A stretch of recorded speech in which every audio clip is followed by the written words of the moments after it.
कहानी शुरू होती है। हमें मालूम होता है कि अमेरिका के एक बहुत बड़े बिजनेसमैन पार्क का बेटा बीमार है। बीमारी भी ऐसी जिसके बारे में पता चलाने में डॉक्टर्स भी फेल हो गए। सभी रास्ते बंद हो जाने के बाद इस बच्चे के इलाज के लिए कोरिया से शेमन्स बुलाए जाते हैं, यानी वो लोग जो इस दुनिया में रहते हुए ही सोल से बातें कर सकते हैं, उनसे जुड़ी इस दुनिया में लोगों की प्रॉब्लम्स को सॉल्व कर सकते हैं।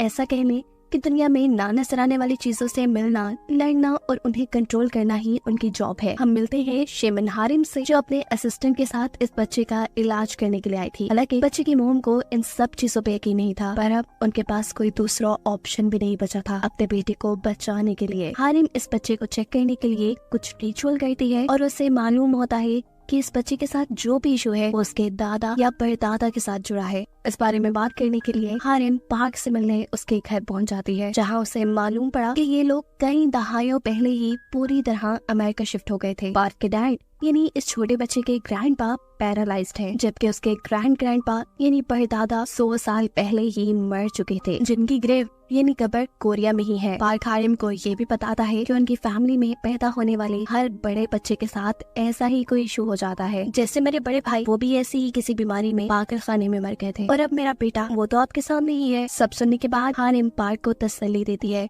कि सब ठीक हो जाएगा, लेकिन उनको और भी लोगों की मदद की जरूरत पड़ेगी। मसला थोड़ा बड़ा है, इन्हें कोरिया भी जाना पड़ सकता है। सीन कट होकर हम कोरिया में किम से मिलते हैं। ये फेंग शुई एक्सपर्ट हैं। उनका काम था मरने वाले लोगों के लिए ऐसी जगह ढूंढना जहां दफन होने के बाद उनके सोल्स को आराम और सुकून मिल जाए, वहां उन्हें कोई प्रॉब्लम ना हो। अगर सोल्स को कोई प्रॉब्लम होती है तो वो अपनी फैमिलीज को तंग करती हैं। जैसे अभी भी एक ओल्ड लेडी अपने घर वालों के ख्वाब में आकर उन्हें तंग करने लगी थी, लेकिन किम के मुताबिक उनका मसला ग्रेव नहीं थी। असल में उस ओल्ड लेडी के ग्रैंडसन ने उसके दांतों को छुपा लिया था, जिसकी वजह से वो नाराज थी। उस ओल्ड लेडी के दांत वापस रखने पर प्रॉब्लम सॉल्व हो जाती है, जिसके बाद हम देखते हैं यही इसी ग्रेवयार्ड यानी कब्रिस्तान के अंदर किम से हारिम मिलने आई है। हारिम उन्हें पार्क के बारे में बताती है, जो बहुत ही ज्यादा अमीर बिजनेसमैन है, लेकिन उनकी फैमिली में एक बहुत ही अजीब इशू है कि उनके घर पैदा होने वाला हर बड़ा बेटा बीमार रहता है, और ये सारी प्रॉब्लम्स कोरिया की जमीन से जुड़ी है, क्योंकि उनके ग्रैंडपा यहाँ कोरिया में दफन है। हारिम को उनका प्रॉब्लम सॉल्व करने के लिए किम की मदद चाहिए थी,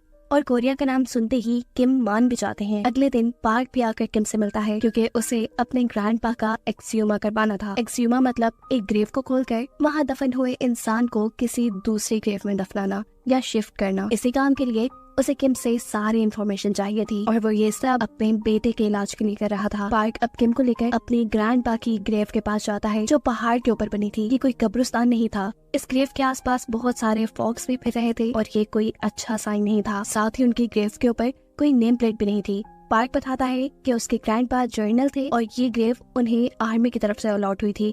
किम उसकी अभी भी बात समझ नहीं पा रहा था कि आखिर यही जगह क्यों। ये तो जगह कोई टॉम भी नहीं लग रही। वो समझ चुका था कि मसला इसी जगह में है, और ये बात वो हारिम से डिस्कस भी कर लेता है। वो हारिम से कहता है, यहाँ पे बहुत कुछ ईवल है, बहुत कुछ शैतानी है, और इन नेगेटिव पावर्स को मैं सेंस कर पा रहा हूँ। साथ ही किम हारिम से यहाँ काम करने को भी मना कर देते हैं, क्योंकि उन्हें लग रहा था कि अगर यहाँ उन्होंने काम किया तो उनकी जान को भी खतरा हो सकता है। ये सुनकर हारिम भी परेशान हो जाती है। खैर, रात में दोबारा हारिम, किम और पार्क की मीटिंग होती है, जहाँ किम इन दोनों से शेयर करता है कि जल्द ही उनकी बेटी की शादी होने वाली है, जो सुनकर पार्क इमोशनल हो जाता है और उन्हें बताता है कि मेरा बेटा है और वो मरने वाला है। उसके ये लफ्ज हारिम और किम दोनों को ही इमोशनल कर गए थे, इसलिए हारिम फैसला कर लेती है कि वो पार्क की मदद जरूर करेगी, और किम से कहती है कि हम उस ग्रेव को डिग करने के लिए वहाँ पर एक रिचुअल कर सकते हैं, एक ऐसा रिचुअल जिससे वहाँ का ईवल भटक जाए और फिर आप लोगों का काम आसान हो जाए। ये आइडिया किम को भी बेहतर लगा था, इसीलिए वो भी एक्सह्यूमेशन के लिए मान गए थे। अगले दिन एक्सह्यूमेशन का काम शुरू हो जाता है, जिसमें यहाँ पर पार्क की आर्ट भी थी, क्योंकि वो ग्रैंडपा की डॉटर थी। उनके साइन और उनके परमिशन के बगैर ग्रेव डिग नहीं की जा सकती थी। हारिम यहाँ पर रिचुअल का सारा सामान भी ले आई थी, जिसमें 5 पिग्स भी थे। उन 5 लोगों के लिए सेक्रीफाइस जो ये ग्रेव डिग करने वाले थे। एक तरफ ग्रेव की खुदाई का काम शुरू होता है, तो दूसरी तरफ हारिम ईवल को डिस्ट्रैक्ट करने के लिए पावरफुल रिचुअल्स करना शुरू कर देती है, जिसमें बहुत से लोग उसका साथ दे रहे थे। जोर जोर से गाने बजाने के साथ हारिम अपना ड्राउना डांस करते हुए छुरियों और चाकुओं से खेल रही थी। ऐसा करते हुए वो अपने मुंह पर कट भी लगा देती है, फिर पास पे लगे हुए पिग्स की बॉडीज को काट कर उनका खून पीती है। उसका ये ड्राउना रिचुअल तब तक चलता रहा जब तक ग्रैंडपा की हड्डियों को निकाला नहीं गया। हड्डियों को कब्र से निकालने के बाद एक मजदूर कब्र के अंदर इंसानी सर वाला सांप दिखता है, जो कि बहुत ही गलत साइन था। और इससे भी गलत ये कि वो किसी को भी बताए बगैर उसे मार चुका था। ऐसा करते ही वहाँ मौसम खराब हो जाता है। किम जिसने ग्रैंडपा की हड्डियों को क्रिमेट यानी जलाने का फैसला किया था, उनका ये काम भी रुक जाता है। हालांकि वो ये काम जल्दी करना चाहते थे क्योंकि उनका मानना था कि ग्रैंडपा की सोल हड्डियों से जुड़ी है, जिन्हें जलाने पर ही उन्हें सुकून मिल सकता है।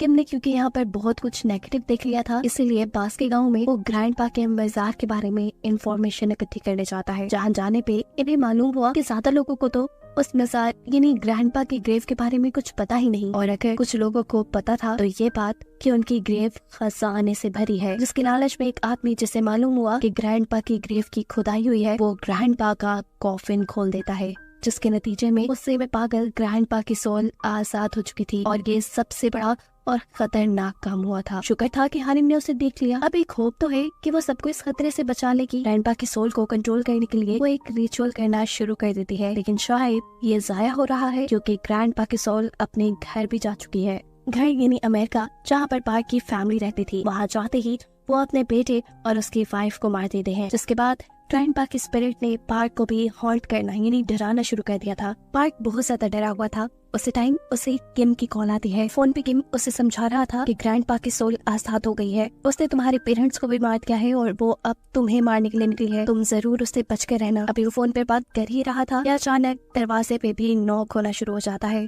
पूछने पे पता चलता है कि वहाँ पे भी किम था, फोन पे भी किम और दरवाजे पे भी किम। फोन वाला किम पार्क से कहता है कि तुम दरवाजा बिल्कुल ना खोलना, हो सकता है वो ग्रैंडपा की सोल ही हो, तुम अपना ध्यान रखना, मैं जल्दी तुम तक आ रहा हूँ, लेकिन हाँ तुम विंडो खोल सकते हो। किम की बात मानते हुए वो दरवाजा तो नहीं खोलता, लेकिन खिड़की खोल देता है, जहाँ से सोल अंदर आ जाती है। मतलब ये सारी चाल उसी ग्रैंडपा की सोल ने चली थी। फोन पे ग्रैंडपा की सोल बात कर रही थी और दरवाजे के दूसरी तरफ किम था, असल किम जो पार्क को बचाने आ रहा था। दरवाजे वाला यानी असली किम जब होटल के स्टाफ से चाबी लेकर पार्क के रूम के अंदर जाता है तो देखता है कि पार्क पूरी तरह सोल से पोजेस हो चुका था। पोजेस हुए पार्क के जरिए ग्रैंडपा किम को बताते हैं कि वो अपनी फैमिली के ही पीछे क्यों पड़े हैं। असल में जब अमेरिका और जापानीज के दरमियान में वॉर शुरू हुई थी तो ग्रैंडपा ने अपने ही लोगों के साथ गद्दारी करके बहुत पैसा कमाया और उसी पैसे की वजह से उनकी पूरी फैमिली अमेरिका जाकर बस गई। लेकिन जिनकी वजह से वो अमीर हुए, उनका स्टेटस चेंज हुआ, उनको कभी इन लोगों ने आकर पूछा ही नहीं, न कभी इनकी ग्रेव पे आए, न प्रे की उनके लिए। इसी वजह से वो इतना गुस्सा थे कि इनकी आंखों के सामने ही वो आप पोजेस हुए पार्क को जान से मार देते हैं। मरते मरते पार्क किम से कहकर जाता है कि किसी बड़े जानवर ने, जैसे शेर ने, एक लोमड़ी की हड्डी निकाल ली है।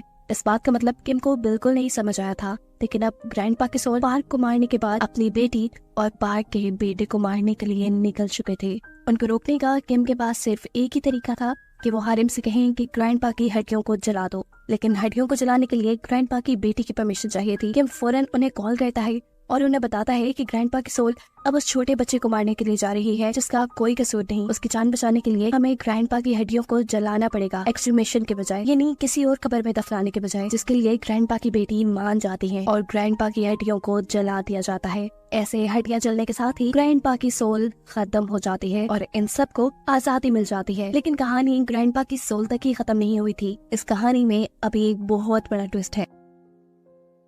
ग्रैंडपा के सोल के चले जाने के बाद किम एक ऐसे आदमी से मिलता है जिसने ग्रैंडपा की कब्र खोदने का काम किया था। उसके ख्वाब में बड़े बड़े इंसानी सर वाले सांप उसे डरा रहे थे। डरते हुए वो आदमी कहता है कि वो सांप मुझे मार देंगे। किम उसे पूछते हैं ये सब कब से हो रहा है। आदमी बताता है तभी से जब मुझे ग्रैंडपा की ग्रेव के अंदर वो इंसानी सर वाला स्नेक मिला था, जिसका सर काट कर मैंने उसे मार दिया। सारी बात की सच्चाई जानने के लिए किम दोबारा ग्रैंडपा की ग्रेव पे जाता है, जहाँ उसे वो मरा हुआ सांप मिल भी गया था। उसका सर किसी फीमेल जैसा था, जिनको बहुत ज्यादा ईवल यानी शैतानी माना जाता है। कुछ ना सोचते समझते हुए किम जब इस कब्र को और ज्यादा खोलता है तो इसी कब्र के नीचे उसे एक खड़ा हुआ कॉफिन मिलता है, जिसे देखते ही वो हारिम और उसके सभी साथियों को यहाँ बुला लेते हैं। ये सब मिलकर उस कॉफिन को बाहर निकाल लेते, लेकिन अभी तक ये लोग ये बात समझ नहीं पाए थे कि आखिर क्यों ग्रैंडपा की ग्रेव के नीचे इस कॉफिन को खड़ा किया गया था। ये कॉफिन चारों तरफ से सील्ड था। फिलहाल आधी रात का वक्त था, ये लोग इस कॉफिन का कुछ कर भी नहीं सकते थे, इसीलिए पास के एक टेम्पल में ये लोग इस कॉफिन को रखने का फैसला करते हैं। ये भी हो सकता था कि इस कॉफिन में कोई इवल स्पिरिट हो,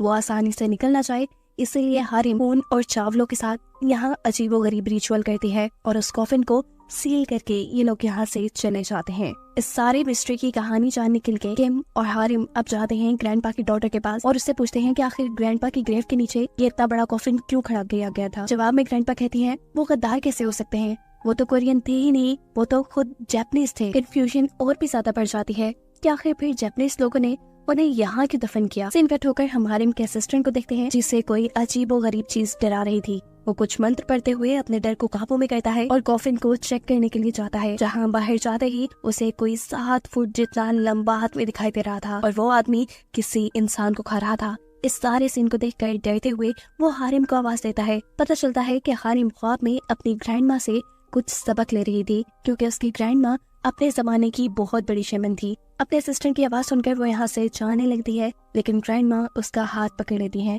ऐसे जैसे उन्होंने कोई बहुत बड़ा खतरा देख लिया हो। लेकिन फिर भी हारिम उठकर बाहर जाती है, जहाँ उसका असिस्टेंट डरा हुआ था। ये दोनों साथ मिलकर उस कॉफिन को देखते हैं जो अब खुला हुआ था और खाली था। मतलब हारिम के असिस्टेंट ने जो 7 फुट का आदमी या भूत देखा था वो इसी कॉफिन से बाहर आ चुका था। यहाँ कॉफिन में ही एक हेलमेट भी मौजूद था जो कि किसी सैमुराई या जर्नल का होता है। ये लोग समझ जाते हैं कि जरूर इस कॉफिन में जो कोई भी था वो एक सैमुराई था, एक सोल्जर था। इतनी देर में इस रूम के बाहर वो जर्नल भी आ जाता है जो इस कॉफिन से निकला होगा। हारिम उसे देखते ही छुप जाती है और वो जर्नल पूछता है क्या इस रूम में कोई इंसान है। हारिम ना में जवाब देती है और कहती है मैं तो इंसानों की गुलाम हूँ और एक ट्री स्पिरिट हूँ। फिर वो जर्नल का भूत से पूछता है क्या तुम्हारे पास मेरी पसंद का खाना है। हारिम माफी मांगते हुए उससे ना में जवाब देती है और इस टाइम जर्नल जान जाता है कि रूम के अंदर कोई इंसान ही है।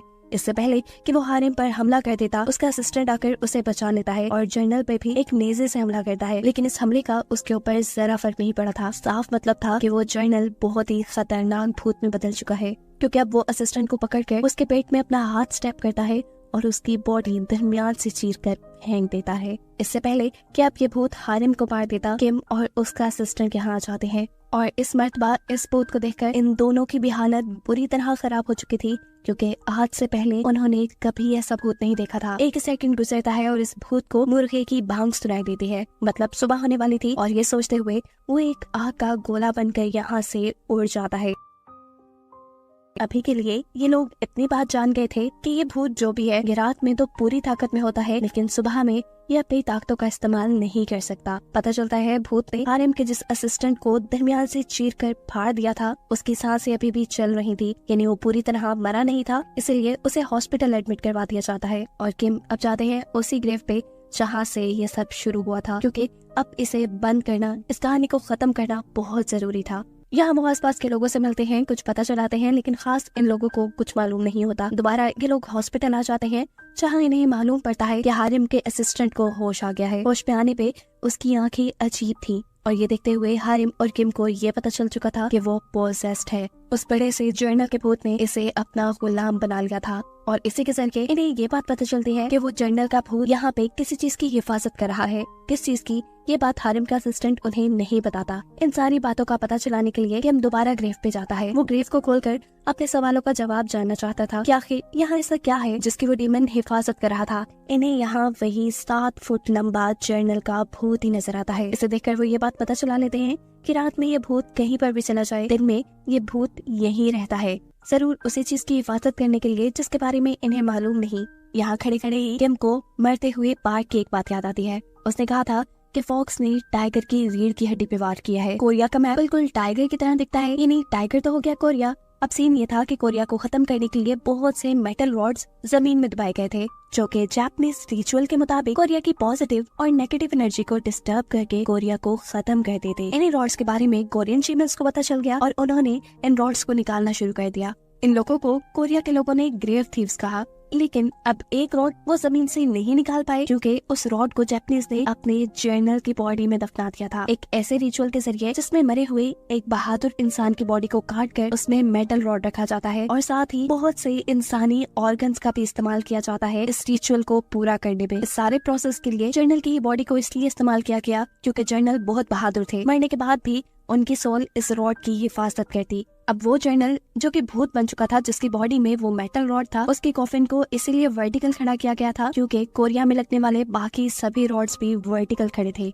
अब कोई उस रॉड को या जर्नल की बॉडी को न ढूंढ पाए, उसके ऊपर पार्क के ग्रैंडपा की बॉडी को दफना दिया गया क्योंकि वो भी एक जर्नल थे। साफ लफ्जों में कहें तो जब कोरिया और जापानीज के दरमियान जंग चल रही थी तो लोगों ने जादू मंत्रों के जरिए भी एक दूसरे को हराने की, दबाने की कोशिश की। जैसे ही इन लोगों को इस सारी बातों की खबर मिलती है तब तक काफी देर हो चुकी थी। अब रात का वक्त हो चुका था और वो जर्नल जिसके अंदर मेटल रॉड था उसके उठने का भी वक्त हो गया था। इतने सालों में वो अपने कॉफिन से किम की वजह से ही आजाद हो पाया था। किम उसे रोकना चाहता था लेकिन ये भूत उसे पोसेस करना शुरू कर देता है। किम को बचाने के लिए यहाँ हारिम उसके ऊपर ब्लड भी फेंकती है लेकिन वो थोड़ा सा तड़प कर ठीक हो जाता है और गुस्से में हारिम से ही लड़ने के लिए जाता है। पर इस टाइम हारिम को प्रोटेक्ट करती है उसकी ग्रैंड माँ की सोल। किम ने जर्नल की बॉडी में मेटल रॉड देख लिया था और उनके फैंग शुई के नॉलेज के मुताबिक मेटल का दुश्मन था वो। जर्नल का भूत वैसे ही खून से तड़पता था, इसलिए बिना वक्त जाए किए वो एक लकड़ी पर अपना खून लगाते हैं और उससे जर्नल को स्टैप कर देते हैं, जिससे वो जर्नल मर जाता है। वो आखिरी रॉड जो कि कोरिया को तबाह करने के लिए इस जमीन में लगाया गया था, वो रॉड भी बाहर निकल जाता है, खत्म हो जाता है। मतलब एक तरफ तो उन्होंने अपनी सबसे बड़ी मुश्किल इस भूत को खत्म किया और दूसरी तरफ कोरिया को भी बचा लिया। भूत के मरते ही हारिम का असिस्टेंट जो उसकी पोजीशन में था वो भी वहाँ से बाहर निकल आता है। इनके सारे मिशन अब पूरे हो चुके थे, ये लोग अब सेफ थे। यही सोचते हुए ये चारों सुकून का सांस लेते हैं। कहानी के आखिर में हमें किम की बेटी की शादी दिखाई जाती है, जहाँ किम रिलैक्स नजर आ रहा था और उसे हारिम और उसके असिस्टेंट्स की शक्ल में एक टीम में मिल गई थी। इन चारों को दिखाते हुए ये कहानी यहाँ खत्म हो जाती है।